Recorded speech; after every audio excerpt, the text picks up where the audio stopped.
Good evening. Tonight, a significant reduction in the U.S. State Department's annual human rights report on Israel is drawing sharp criticism.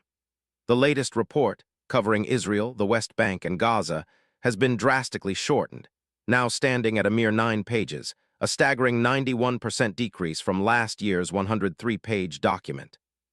Previously, these congressionally mandated reports served as crucial guides for U.S. foreign policy, diplomacy, and aid decisions. However, critics argue these latest releases have become politicized, seemingly downplaying abuses by allies while targeting adversaries. Experts point to the Israel report as a particularly egregious example. Former State Department officials Annelle, Sheline, and Josh Paul, both of whom resigned over U.S. policy towards Israel, expressed grave concerns. Paul stated the report offers few truths, many half-truths, and nothing like the truth, adding that its coverage of Israel appears to have been written, blindfolded, earmuffed, had a sock stuffed in their mouth, and then censored.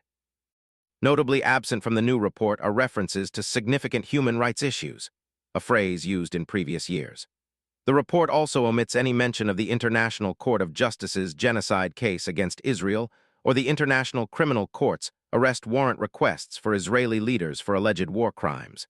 Instead, the report briefly attributes civilian casualties to Hamas and Hezbollah.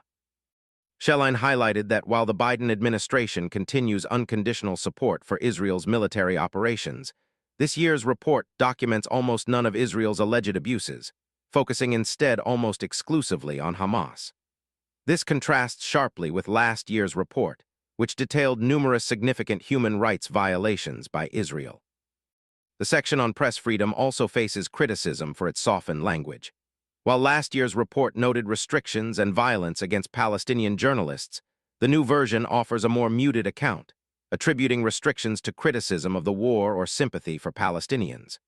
Furthermore, the report is accused of downplaying the deaths of Palestinian journalists, attributing them to the conflict rather than direct Israeli actions. Regarding torture, this year's report centers on alleged abuses of Israeli hostages by Hamas.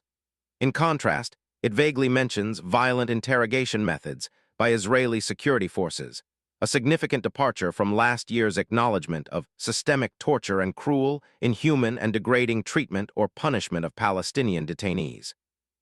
Critics argue this trend indicates that, from the perspective of certain U.S. administrations, human rights abuses by partners are overlooked, potentially emboldening other nations to act with impunity.